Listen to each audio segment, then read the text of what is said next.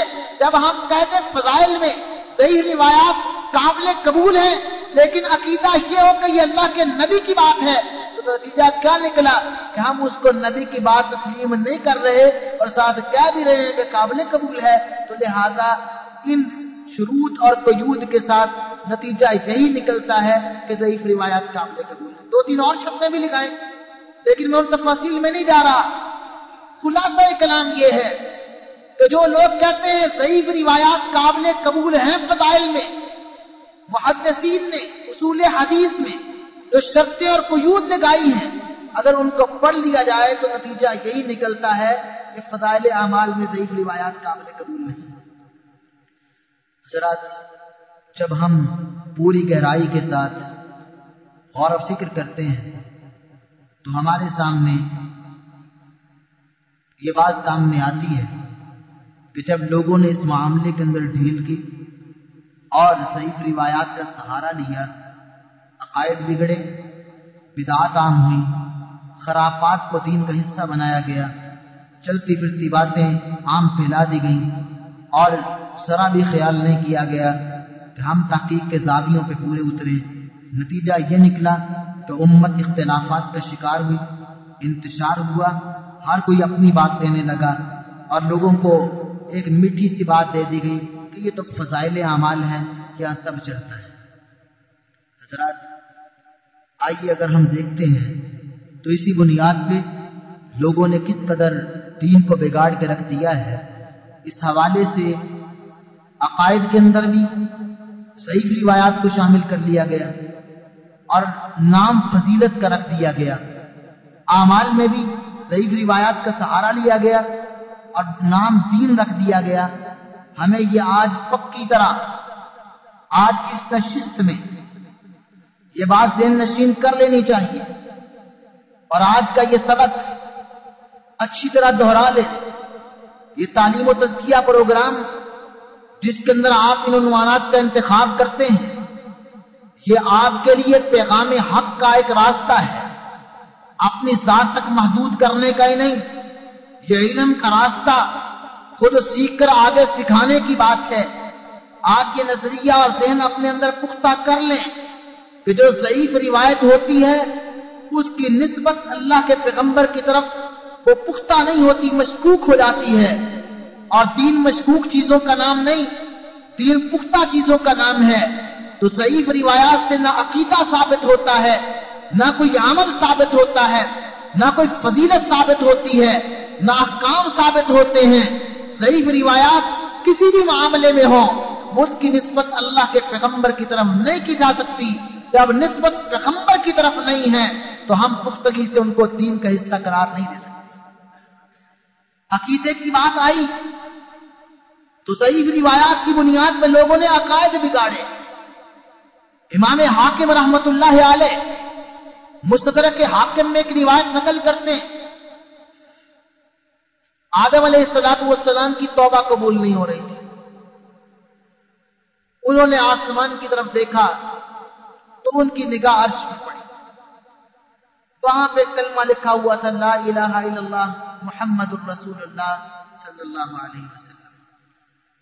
انہوں نے دیکھا کہ اللہ، تو نے اپنے نام کے ساتھ جو نام ملایا ہے یہ تیرے کوئی مقرب کا ہی نام ہو سکتا ہے. تو انہوں نے پھر محمد صلی اللہ علیہ وسلم کے وسیلے سے اللہ سے دعا کی اور معافی مانگی. تو اللہ نے نبی کے وسیلے سے آدم علیہ السلام کی دعا کو قبول کر لیا. یہ امام حاکم کی روایت کا خلاصہ ہے جو امام حاکم رحمت اللہ علیہ مستدرک حاکم میں لائے. اب کتنے ہی ایسے غلط عقائد کے حاملین لوگ ہیں جنہوں نے اپنی دعاؤں میں وسیلے کو، جس کو قرآن مجید کے اندر شرک اور ساری قسموں میں سے کچھ بدعات ہیں، یہ قرار دیا گیا ہے اس کو دین کا حصہ بنانے کے لیے اس قسم کی ضعیف روایت کا سہارا لیا ہے، اور یہ ضعیف روایت ہے جس کو محدثین نے موضوع قرار دیا ہے، من گھڑت قرار دیا ہے۔ جب ہم نے ضعیف روایات کے لیے راہ نکالی تو یہ بھی کسی صورت میں قابل قبول ہو جاتی ہیں، تو لوگوں نے عقائد کے لیے بھی غلط قسم کی ایسی روایات جو اللہ کے قرآن کے خلاف تھی ان کو بھی دین کا حصہ بنانا شروع کر دیا۔ قرآن مجید میں کائنات کے رب نے کیا کہا؟ فَتَلَقَّى آدَمُ مِن رَّبِّهِ كَلِمَاتٍ فَتَابَ عَلَيْهِ إِنَّهُ هُوَ التَّوَّابُ الرَّحِيمُ کہ آدم علیہ السلام نے توبہ کے لیے کوئی آسمانوں کی طرف نگاہ نہیں اٹھائی، کوئی عرش پہ لکھا ہوا کلمہ نہیں لکھا، کوئی آسمان کے دروازے کھول کے آدم علیہ السلام کو یہ چیزیں نہیں بتائی گئی۔ فَتَلَقَّى آدَمُ مِن رَّبِّهِ كَلِمَاتٍ آدم علیہ السلام نے کلمات رب سے سیکھے ہیں۔ 8ویں پارے میں اللہ فرماتے ہیں وَقَالَ رَبَّنَا ظَلَمْنَا أَنفُسَنَا وَإِن لَّمْ تَغْفِرْ لَنَا وَتَرْحَمْنَا لَنَكُونَنَّ مِنَ الْخَاسِرِينَ انہوں نے دعا ان کلمات سے کی تھی، ربنا ظلمنا انفسنا وَإِن لَّمْ تَغْفِرْ لَنَا وَتَرْحَمْنَا لَنَكُونَنَّ مِنَ الْخَاسِرِينَ ڈائریکٹ کائنات کے رب کو پکارا ہے۔ اب ایک بیان رب ذوالجلال کا ہے، رب کے قرآن کا ہے، ربنا سے آغاز ہے، کسی وسیلے واسطے کی بات نہیں ہے، ایک بیان قرآن کا ہے، ایک بات ضعیف روایت کی ہے۔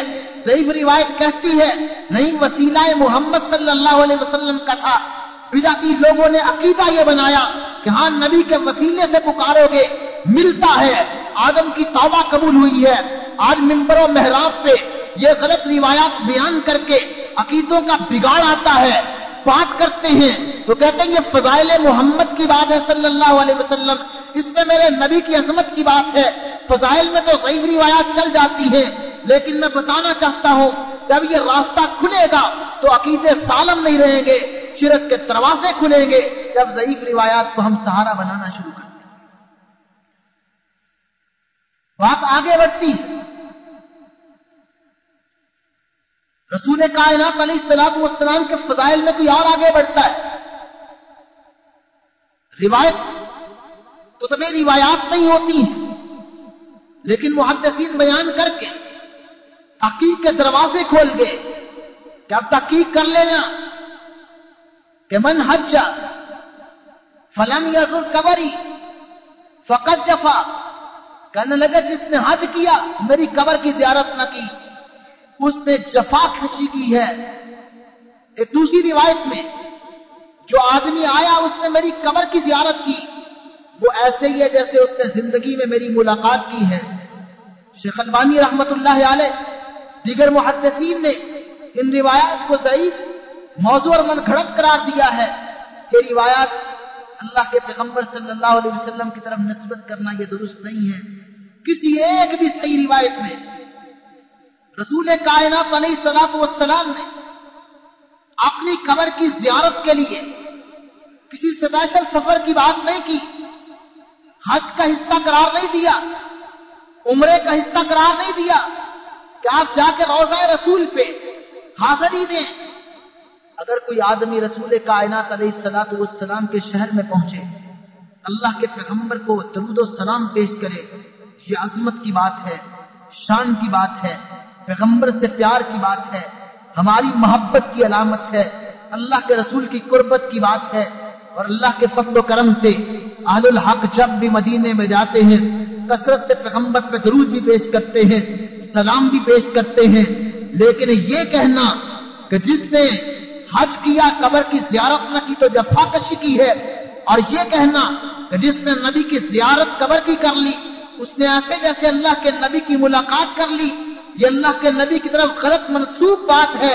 اس کی نسبت پیغمبر کی طرف کرنا یہ غلط اور ضعیف روایات کا نتیجہ ہے۔ ہمیں ضعیف روایات کو محبت کے اندر آ کے دین کا حصہ نہیں بنانا چاہیے۔ حضرات ہر معاملے کے اندر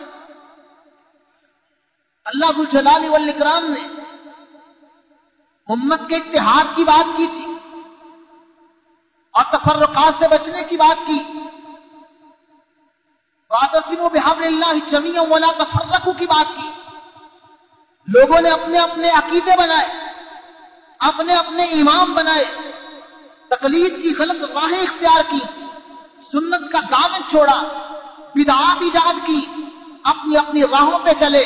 تو جب کسی نے کہا یہ اختلاف کیوں ہے، کہنے لگے اللہ کے نبی نے فرما دیا ہے اختلاف امتی رحمتی رحمہ، میری امت کا اختلاف بھی رحمت ہے. اللہ اعتصام بحبل اللہ کی بات کرتے ہیں، پیغمبر کائنات علیہ اعتصام و بالکتاب والسنہ کی بات کرتے ہیں، اور ہم اپنی اپنی راہیں نکال کے بناوٹی روایتوں سے اپنے اپنے غلط نظریات کا جواز فراہم کریں.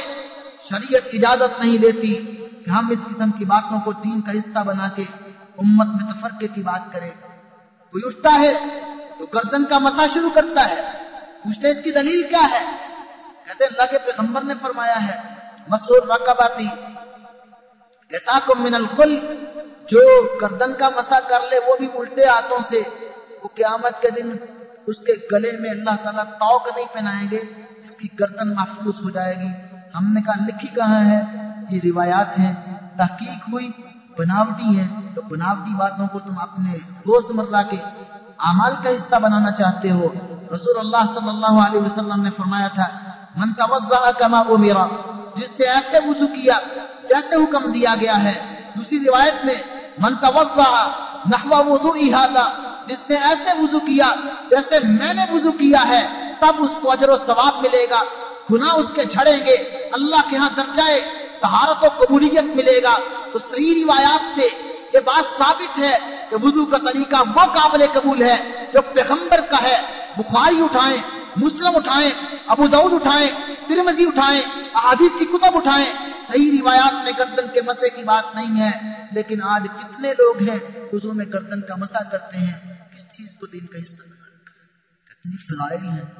توق نہیں پہنایا جائے گا، عصمت ملے گی. حضرات ضعیف روایات دین کا حصہ نہیں ہے. ایک نہیں، جس مسئلے کو بھی ہم اٹھاتے ہیں مسائل کے اندر احادیث سے ضعیفہ کی برمار کر رکھی ہے. آپ مسئلہ اٹھا لیں جنازے کا، بدعات ملیں گی. آپ مسئلہ اٹھا لیں نماز کا، لوگوں کے اندر خام خود کی باتیں ہیں. روزے کا مسئلہ اٹھا لیں، دیگر مسائل اٹھا لیں، اس کی بہت بڑی بگاڑ کی وجہ اور سبب ضعیف روایات ہیں. جب ضعیف روایات کا سہارا لیا جاتا ہے تو پھر اس طرح اختلافات بڑھتے ہیں. ایک نہیں 20 روایات آج ہمارے معاشرے کے اندر زبان زد عام ہیں، لوگوں کے اعمال میں چیزیں داخل ہیں. لیکن ہمیں ایک اصول، ایک ضابطہ، ایک قانون اور ایک بات اپنے اندر پختہ کر لینی چاہیے کہ جو شخص بھی خالص دین لینا چاہتا ہے، جو شخص اپنے پیغمبر کی خالص شریعت سمجھنا چاہتا ہے، اس کا معیار یہی ہے کہ جو صحیح روایات ہیں وہی دین کا حصہ ہیں، ضعیف روایات دین کا حصہ نہیں ہیں. بڑے بڑے محدثین ان کا یہی نظریہ و فکر تھا، اور زندگی میں انہوں نے اس بات کو بڑے واضح الفاظ میں کہہ دیا، جن میں امام مسلم رحمۃ اللہ علیہ نے صحیح مسلم کے مقدمے میں امت کو نصیحت کر دی، اور شیخ البانی رحمۃ اللہ علیہ واہل البلاد کو نصیحت کرتے ہوئے بات کہتے ہیں. میں آج کی گفتگو کو محدث العصر شیخ البانی رحمۃ اللہ علیہ کی اس بات پہ اختتام پذیر کرنا چاہتا ہوں. وہ کہنے لگے کہ شرق و غرب کے انسانوں مسلمانوں، میں تمہیں نصیحت کرتا ہوں کہ دین کے معاملے میں صحیح حدیث کو حجت بنانا، عقیدے کا مسئلہ ہو یا اعمال کا، کوئی بھی چیز دین کی جب تم نے لینی ہے تو ضعیف روایات کو نہ دیکھنا، صحیح روایات کو معیار بنانا. دین جس طرح پختہ ہے اس کی نسبت بھی اعلیٰ ہے، بنیاد وہی ہے، اور وہی کی بنیاد عام بناوٹی روایتوں سے نہیں ہوتی. اللہ ذوالجلال والاکرام مجھے اور آپ کو فضائل و اعمال، عقائد، نظریات، ہر معاملے میں صحیح روایات پر عمل کرنے کی توفیق عطا فرمائے. اور اللہ کے فضل و کرم سے صحیح روایات کی کمی نہیں ہے، ہر مسئلے میں صحیح روایات کا ایک ذخیرہ موجود ہے. تلاش کی بات ہے، تحقیق کی بات ہے. اللہ ذوالجلال والاکرام کتاب و سنت پہ عمل کی توفیق عطا فرمائے. وآخر دعوانا الحمدللہ.